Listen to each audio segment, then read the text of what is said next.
ना इधर ना उधर, सीधे मुद्दे पर नजर। और क्या है आज की खबर, आप देखना शुरू कर चुके हैं न्यूज़ 18 पुनीत के साथ। और खबर ये है कि ईरान अब धमकी देने लगा है। किसको? अमेरिका को और इजराइल को, ये बताकर कि हमारे हथियार का गोदाम देख लो और हर हमले के लिए हम पूरी तरह से न केवल तैयार हैं बल्कि आपको नेस्तो नाबूद करने की ताकत भी रखते हैं। लेकिन ऐसा आखिर क्यों हो रहा है? जब अमेरिका और ईरान के बीच बातचीत हुई और अमेरिका की तरफ से गुड न्यूज़ की बात कही जा रही हो, उस बीच ईरान की तरफ से इस प्रकार की बातें क्यों कही जा रही हैं? आखिर इसके पीछे क्या चल रहा है अंदर ही अंदर, इसी बात को समझेंगे। मेरे वरिष्ठ सहयोगी अंकुर त्यागी जी मौजूद हैं, सीधे उनके पास चलते हैं। सर, क्या है ये? अमेरिका को क्या धमकी है, थ्रेटनिंग है? और है तो क्यों है? क्योंकि अमेरिका तो बहुत गुड माहौल की बात कर रहा है। देखिए पुनीत, अमेरिका कह रहा है कि सब कुछ बढ़िया है, लेकिन ईरान कह रहा है कि ऐसा कुछ भी नहीं है। और मामला यहाँ तक पहुँच गया है कि उन्होंने कहा कि अगर हम पर सैंक्शंस लग भी जाएं, बातचीत फेल भी हो जाए अमेरिका के साथ, जो परमाणु कार्यक्रम पर बातचीत हो रही है, तो हम भूखे नहीं मर जाएंगे, हम जिंदा रहना जानते हैं। ये ईरान के विदेश मंत्री का बयान है। तो कुल मिला के जो एक पिक्चर अमेरिका की तरफ से पोर्ट्रे की गई कि सब कुछ बढ़िया है, कोई दिक्कत नहीं है, वो पिक्चर इतनी अच्छी नहीं है। एक्चुअल पिक्चर ये है कि ईरान के साथ जो बातचीत है वो लगभग पटरी से उतरती हुई नज़र आ रही है। इस बात की अब 0.1% संभावना भी नहीं है कि शायद बातचीत में कोई ब्रेक थ्रू हो जाए। तो अब ऐसा लग रहा है कि परमाणु कार्यक्रम को लेकर ईरान के, अमेरिका और ईरान के बीच में जो तनातनी है वो आने वाले दिनों में बढ़ेगी और ये बातचीत पटरी से उतर जाएगी। बातचीत पटरी से उतर जाएगी तो इसका मतलब ये कि ईरान इस बात को समझ चुका है कि अमेरिका आने वाले दिनों में कभी भी हमला कर सकता है, अटैक कर सकता है। नहीं, अटैक की तो बात अलग है। वो फिलहाल ये मान के चल रहा है कि हमारे ऊपर और सैंक्शंस लगेंगे, प्रतिबंध लगेंगे। उनका कहना ये है कि प्रतिबंध हमने पहले भी झेले हैं, आगे भी झेल लेंगे, कोई दिक्कत नहीं है। सर्वाइवल का रास्ता हम पहले भी निकाला था हमने, अब भी निकाल लेंगे, तो कोई उससे दिक्कत नहीं है। तो फिलहाल हमले की बात तो नहीं है, लेकिन उनका कहना ये है कि सैंक्शंस जो लगेंगे उनको हम डील कर लेंगे।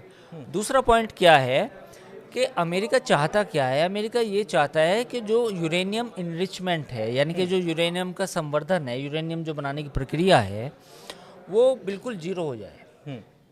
फिलहाल का जो स्टेटस है वो स्टेटस ये है कि ईरान 60% बनाता है, ईरान 90% तक बनाना चाहता है ताकि परमाणु बम बना ले। लेकिन वो कह रहा है कि हमको तो एनर्जी के लिए चाहिए। नहीं, वो तो आप भी जानते हैं कि वो एनर्जी के लिए तो नहीं हो रही है सब बातें, वो तो कुछ और ही मसला है। वो मसला ये है कि ईरान परमाणु बम बनाना चाहता है, एटॉमिक वेपन बनाना चाहता है। तो ईरान जिस दिन 60% से 90% यूरेनियम इनरिचमेंट कर लेगा, उस दिन उसके पास वो कैपेसिटी आ जाएगी न्यूक्लियर वेपन बनाने की। फिलहाल 60% पे है। अमेरिका कहता है कि आप 0.3% तक लेके आएँ या लगभग 0 पे लेके आएँ। ईरान कह रहा है कि ऐसा पॉसिबल बिल्कुल नहीं है, दूर दूर तक नहीं है, ख्वाबों ख्यालों में नहीं है। एक मस्जिद है, जामकरन मस्जिद ईरान में है, और उस मस्जिद के ऊपर ऐसा कहते हैं कि जब जब लाल झंडा लगा दिया जाता है तो ये ऐलान जंग होता है। हाँ। और वो झंडा जब इस्माइल हनिये की हत्या की गई थी, उसके बाद से वो खबर यही है कि वो झंडा उतरा नहीं है। ये तो खैर इसके बारे में मैं ज़्यादा टिप्पणी नहीं कर पाऊँगा, लेकिन मामला ये है कि जो ये आपने खबर बताई उसका मतलब ये है कि ईरान जानता है अंदर खाने कि अमेरिका से आज नहीं तो कल नहीं तो परसों लड़ाई होनी है और ये तय है।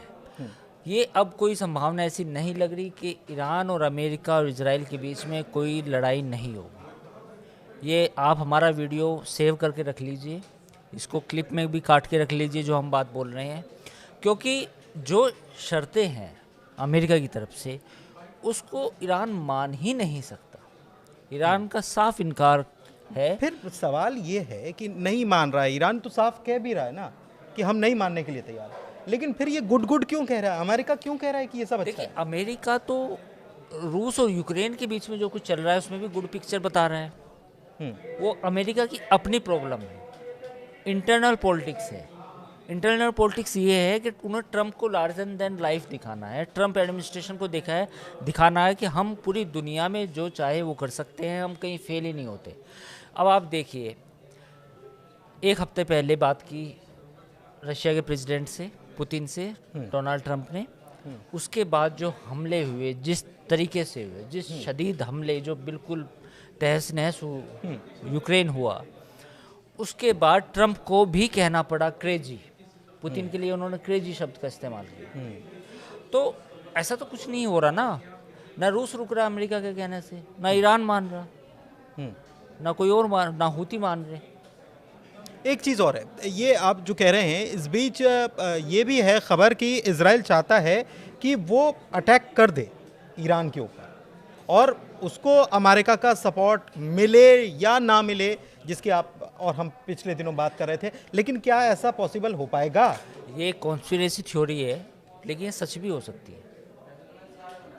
अमेरिका बातचीत करता रह जाए और अमेरिका अपने सर ये इल्ज़ाम ना ले कि बातचीत फेल हुई तो मैंने अटैक किया। अच्छा। हाँ, इजराइल हमला कर दे तो फिर ये लड़ाई इजराइल और ईरान के बीच में हो जाए, अमेरिका का पीछे से सपोर्ट अमेरिका को, या तो इसमें इजराइल खुद करेगा या खुद करके अमेरिका को इसमें खींचेगा, या फिर अमेरिका और इजराइल की एक अंडरस्टैंडिंग है अंदर ही अंदर? देखिए, अंडरस्टैंडिंग है या नहीं है, लेकिन इजराइल के अंदर ये क्लैरिटी है। जिस दिन ईरान के पास परमाणु हथियार बनाने की कैपेसिटी आई, उस दिन पूरे मिडिल ईस्ट की डायनामिक्स चेंज हो जाएंगी, उसमें इजराइल की भी चाहे वो कोई भी कंट्री हो। तो इजराइल नहीं चाहेगा कि ईरान के पास किसी भी सूरत में परमाणु बम हो। जिस दिन इजराइल को लगेगा कि ये एटॉमिक वेपन बनाने के बिल्कुल 90 यूरेनियम बनाने के 90% के करीब पहुंच चुके हैं, उसी दिन इजराइल अटैक कर देगा। वो अमेरिका की भी नहीं सुने, अमेरिका को फिर मजबूरी हो जाएगी सपोर्ट करना। बिल्कुल ऐसा ही है। अब आप देखिए ना, हमास के खिलाफ जो लड़ाई लड़ी गई, इतनी लंबी जो चली, जिसमें बहुत नुकसान भी हुआ है, कुछ बेगुनाह लोग भी मारे गए हैं, क्या वो अमेरिका से बिल्कुल सारी चीज़ें पूछ के की गई? सारी चीज़ें तो नहीं पूछी गई। अमेरिका का सपोर्ट रहा इजराइल को, लेकिन इजराइल ने अपने हिसाब से की वो काम।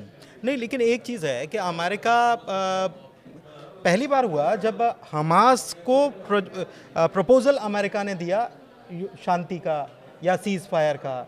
अभी हमास ने भी कहा कि आपने जो प्रपोजल यूएस का है हम उसको स्वीकार करते हैं। तो ये अमेरिका का इंटरवेंशन या वो इंटरवील चीज़ों को जो कर रहा है, वो ये क्या बता रहा है? इसमें कहीं ना कहीं इजराइल की नहीं सुन रहा है, या क्या हो रहा है? बिल्कुल बिल्कुल, कहीं ना कहीं फॉल्ट लाइंस हैं, जिसकी तरफ आप इशारा कर रहे हैं, फॉल्ट लाइंस हैं। देखो, अगर फॉल्ट लाइंस ना होती तो ये प्रपोजल इजराइल हमास की तरफ, दोनों तरफ से आना चाहिए था, इजराइल की तरफ से आना चाहिए था। ये आया है अमेरिका की तरफ से, जो हमास ने माना है। ये इजराइल पर दबाव बनाने की कोशिश है, क्योंकि इजराइल इस समय किसी की नहीं सुन रहा। कहीं ना कहीं ट्रंप एडमिनिस्ट्रेशन से जो उसके ताल्लुकात थे, वो लगता था कि बेहतर होंगे, लेकिन कहीं ना कहीं ट्रंप की जो अनसर्टेनिटी है, जो उनके फैसलों को लेकर अनसर्टेनिटी है, उससे इजराइल खुश नहीं है। इजराइल अपने हिसाब से काम कर रहा है। तो इजराइल को लग रहा है कि मुझे अगर मैंने राफा को तो लगभग ख़त्म ही कर दिया, अगर खान यूनिस और सेंट्रल गाज़ा में भी अगर मुझे जो भी अपने मेरे टारगेट है मुझे अचीव करने, तो मैं अचीव करूँगा, चाहे अमेरिका साथ दे चाहे ना दे। उसको अमेरिका को मजबूरी हो जाएगी कि देना पड़ेगा। लेकिन क्या, मैं ये बिल्कुल इसलिए समझना चाह रहा हूँ आपसे कि क्या आने वाले दिनों में इजराइल की तरफ से एक बड़ा कोई अटैक या प्रिसाइज अटैक प्लान किया जा रहा है ईरान के लिए? ऐसा लग रहा है आपको? बिल्कुल बिल्कुल। ये बातचीत जिस दिन फेल होगी, जिस दिन ये बात आएगी कि फेल हुई, तो उस दिन आप देखेंगे कि इजराइल अपने हिसाब से फैसला ले लेगा। इवन मैं तो ये कहूँगा, जो मेरे अंडरस्टैंडिंग है कि इजराइल ये फैसला ले चुका है, बस उसको एग्जीक्यूट करना है। इजराइल ये फैसला ले चुका है कि उसको ईरान के साथ जंग करनी है। और जिस दिन ये जंग होगी, तो उस दिन उसके बाद ईरान भी अटैक करेगा। ऐसा नहीं है ईरान चुप बैठेगा। ईरान के पास भी काफ़ी, जो हमने पुराने वीडियोस अगर आप हमारे दर्शक देखना चाहें, उसमें हमने सब कुछ बताया कि ईरान के पास क्या क्या कैपेबिलिटीज़ हैं। बिल्कुल। हमने उन्हें ये भी बताया कि जो ईरान का डिफेंस सिस्टम है S-400 के लेवल का है, और एक डिफेंस सिस्टम तो स्टील्थ फाइटर को भी पकड़ता है, जैम कर देता है उसका, रेडार रेडार को भी जैम करता है। तो ऐसा नहीं है कि ईरान के पास उतनी कैपेसिटी नहीं है कि वो जंग को लंबा खींच सके। ईरान भी खींच सकता है इस लड़ाई को लंबा। ईरान लड़ाई को लंबा खींच सकता है, लेकिन मैं ये समझना चाह रहा हूँ कि ईरान क्या ऐसे में यूएस के जो अड्डे हैं, ख़ास तौर पर मिडिल ईस्ट के, वहाँ पर वो टारगेट कर सकता है सबसे पहले वो वहीं पर के, क्योंकि अगर ऐसा जंग शुरू होती है तो उनका इस्तेमाल तो सबसे पहले शुरू करेगा हमारे का। मुझे ऐसा लगता है कि ईरान ये फैसला काफ़ी बाद में लेगा, जब बिल्कुल चीज़ें हाथ से निकल जाएंगी। ईरान का पहला टारगेट होगा इजराइल, जो उसके पास सुपरसोनिक हाइपरसोनिक मिसाइल हैं वो डालेगा, उनसे अटैक करेगा। और जो अमेरिका के जो बेसिस हैं वो लास्ट में एक ऑप्शन होगा, लास्ट में बिल्कुल जब ईरान को लगेगा कि हर चीज़ें काबू से बाहर जा चुकी है, क्योंकि अगर अमेरिकन बेसिस पे अटैक होता है तो यूएस को भी फिर अटैक करना पड़ेगा। तो इजराइल वो अपनी जो भी लड़ाई है ईरान, वो इजराइल के साथ तक ही सीमित रखना चाहता है। ये कहीं ना कहीं क्योंकि वो अगर इसका लेवल बढ़ा तो फिर उसमें सऊदी और ये जहाँ जो हैं वो भी नुकसान भी ज़्यादा होगा। फिर सऊदी अरब भी सपोर्ट करेगा अमेरिकन ट्रूप्स को, अमेरिकन कतर भी करेगा, वो भी चाहेंगे कि ईरान का फिर मामला निपटा दिया जाए। तो ईरान पड़ोस से, मुझे लगता है कि पड़ोस के जो भी मुल्क हैं, चाहे सऊदी अरब है, कतर है, इन पे अमेरिकन जो बेसिस है वहाँ पे अटैक नहीं करेगा। जो अटैक होगा सीधा होगा इजराइल और ईरान के बीच में। ठीक, तो कुल मिलाकर चर्चा को समाप्त यहीं करते हैं, लेकिन आप इस चीज़ को समझिए कि बातचीत और गुड बातचीत के बीच में ईरान की तरफ से ये कहा जाना कि हमारी कितनी तैयारी है और हम कितना नुकसान कैसे कर सकते हैं, देख लो हमारे हथियारों का गोदाम, हमारे ड्रोन्स देख लो, हमारी मिसाइल सिटी देख लो, हमारी तमाम तैयारियां देख लो। अगर ये कहा जाता है तो इसके मायने को समझना होगा, अमेरिका भी समझ रहा होगा और इजराइल भी समझ रहा होगा। लेकिन इस बीच क्या इजराइल कोई ऑपरेशन अंजाम देता है? क्योंकि अभी तो बातचीत चल रही है, अगले दौर की बातचीत होगी, हो सकता है कि उसके पहले कुछ चीज़ें दुनिया के सामने हमले के तौर पर निकलकर सामने आ जाएं। फिलहाल इस वीडियो में इतना ही। चर्चा कैसी लगी बताइएगा ज़रूर, और हमारे चैनल को लाइक कीजिए, सब्सक्राइब कीजिए, कमेंट ज़रूर कीजिए। धन्यवाद।